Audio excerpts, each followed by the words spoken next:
महाराष्ट्र में जिस तरीके से बीएमसी इलेक्शन में भारतीय जनता पार्टी के गठबंधन ने ऐतिहासिक जीत दर्ज की है, इसने कहीं ना कहीं अब महाराष्ट्र के अंदर महायुति सरकार के पावर को और बढ़ा दिया है। और सबसे बड़ी बात, महाराष्ट्र के मुख्यमंत्री बीजेपी के कद्दावर नेता देवेंद्र फडणवीस, इस जीत के बाद से बताया जा रहा है कि देवेंद्र फडणवीस का जो कद है वो पार्टी के अंदर और बढ़ा है और अब उनके दिल्ली की भी राह आने वाले भविष्य में बहुत ही आसान हो चुकी है। इस रिपोर्ट में आपको बताएंगे आखिर कैसे महाराष्ट्र में बीजेपी को पहली बार एक ऐसा चेहरा मिला है जिसने पार्टी को शहरों से निकालकर अब बूथ स्तर पर ले जाकर खड़ा कर दिया है, यानी वहां की भी जनता के बीच तक पार्टी को पहुंचा दिया है। महाराष्ट्र निकाय चुनाव में इस चेहरे के दम पर बीजेपी को एक बड़ी ही ऐतिहासिक जीत मिली है। 29 नगर निगमों में महाराष्ट्र में चुनाव हुए थे, नतीजे सामने आ गए और इसमें 25 नगर निगमों में भारतीय जनता पार्टी ने ऐतिहासिक जीत हासिल की है। इस जीत के बाद राष्ट्रीय स्तर पर किसी चेहरे में अगर सबसे ज्यादा उभार आया है तो वो महाराष्ट्र के मुख्यमंत्री देवेंद्र फडणवीस का है, क्योंकि देवेंद्र फडणवीस ने इस जीत को एक तरफ महाराष्ट्र की जनता का जीत कहा है, दूसरी ओर पार्टी के अंदर अब देवेंद्र फडणवीस का कद जो है इस जीत के बाद बढ़ गया है। हालांकि फडणवीस ने एक बार फिर से बीजेपी आलाकमान की भरोसे पर खरा उतरने का उन्होंने काम भी किया है और ऐसे में महाराष्ट्र की जो रिजल्ट अभी आया है नगर निकाय चुनावों की, इसने बीजेपी की जीत को एक बहुत बड़ा मैसेज आने वाले भविष्य की ओर कर दिया। और जिस तरीके से बीजेपी के विरोधियों ने लगातार उन पर हमला बोला, जो बातें कही, इस पर भी अब बीजेपी ने उनको चुप करने का काम किया है। महाराष्ट्र की राजनीति में बीते एक दशक से देवेंद्र फडणवीस एक बहुत बड़ी धुरी बने हुए हैं भारतीय जनता पार्टी के।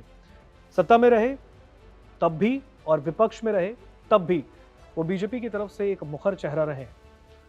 इस दौरान जमीनी स्तर पर फडणवीस ने जितना काम किया उसका असर अब इस नगर निगम के चुनावों में बीजेपी के लिए देखने को मिला है। इसका असर जो है वो विधानसभा चुनाव के दौरान भी दिखा था।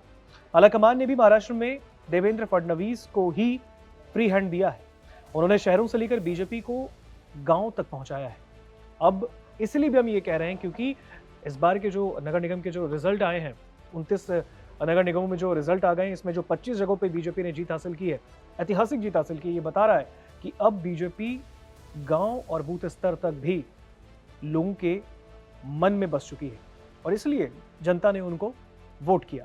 अब ऐसे में देवेंद्र फडणवीस, जिनके चेहरे पर यह पूरा चुनाव लड़ा गया बीजेपी गठबंधन का, इसने देवेंद्र फडणवीस की ताकत को और दोगुना कर दिया है। हालांकि सबसे बड़ा चैलेंज देवेंद्र फडणवीस के लिए साथियों को कंट्रोल करना भी था कि उनके गठबंधन के जो साथी थे वो उनको किस तरीके से खुश करेंगे। सबसे बड़ी बात इसलिए भी सीटों के बंटवारे को लेकर। तो महाराष्ट्र में इस वक्त फिलहाल गठबंधन की सरकार है महायुति की, इसमें एकनाथ शिंदे की शिवसेना और अजीत पवार की एनसीपी भी है। हालांकि बीच बीच में मनमुटाव की खबरें हमेशा आई, लेकिन मगर देवेंद्र फडणवीस को पता है कि साथियों को कंट्रोल कैसे रखना है और ऐसा उन्होंने इस बार के चुनाव में भी दिखाया। हालांकि अजीत पवार की एनसीपी उनके साथ चुनाव नहीं लड़ी बीएमसी के इलेक्शन में, लेकिन फिर भी शिंदे उनके साथ रहे। हालांकि निकाय चुनाव में 25 नगर निगमों में मिली जीत के बाद भारतीय जनता पार्टी के अंदर भी देवेंद्र फडणवीस की जो धाक है वो और ज्यादा मजबूत हुई है। महाराष्ट्र में सारे फैसले उनकी सहमति से ही ली जा रहे हैं और देवेंद्र फडणवीस आलाकमान के इस वक्त गुड बुक में भी आ चुके हैं और इसकी वजह है इस बार के बीएमसी इलेक्शन के रिजल्ट। हालांकि बीजेपी के अंदर देवेंद्र फडणवीस का बहुत ही तेजी से उभार हुआ है। अभी केंद्र की राजनीति में महाराष्ट्र की ओर से नितिन गडकरी को छोड़ दिया जाए तो किसी भी नेता का वैसा कद केंद्र में नहीं है। ऐसे में देवेंद्र फडणवीस के नाम की चर्चा अब होने लगी है।